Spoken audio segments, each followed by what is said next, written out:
Gadis ini tiba-tiba menyadari seekor lalat bergerak sangat lambat seperti dalam slow motion 0,1 kali. Dia mengibaskan tangan untuk mengusirnya, tetapi tanpa sengaja menjatuhkan sebuah cangkir. Yang mengejutkan lagi, cangkir itu juga bergerak dengan kecepatan 0,1 kali. Sesuatu pun terbesit di pikirannya dan ia pun tersenyum nakal. Lalu ia pun mengambil sebuah pisau dan dengan santai melemparnya ke udara. Ternyata bukan semuanya yang melambat, justru ialah yang lebih cepat. Rasanya pun luar biasa.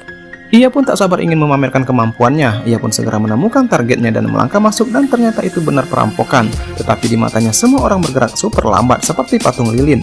Peluru yang ditembakkan perampok itu masih meluncur di udara. Pecahan kaca pun hampir melukai wajah gadis cantik. Pelanggan panik dan balon-balon pun melayang, dan seorang pria pun masih menarik pistolnya dan uang bertaburan kemana-mana. Semua ini pun membuat gadis itu pun sangat bersemangat. Ini adalah momen yang sempurna menunjukkan kemampuannya. Lalu ia berlari cepat dan melemparkan pistol perampok itu, lalu mendorong tangan si perampok ke dagunya, dan dia pun dengan santai memasukkan uang tips ke sakunya sebelum berjalan pergi.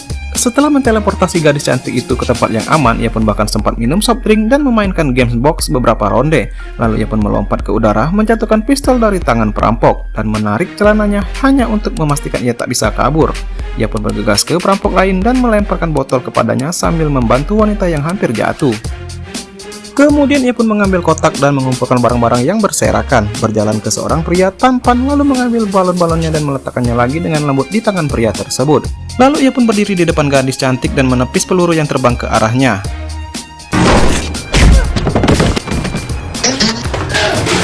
Bos perampok pun lalu keluar dari kamar mandi. Ia pun sangat kebingungan. Sejak itu ia melindungi kota secara rahasia. Di mana ada kejahatan, ia akan selalu ada.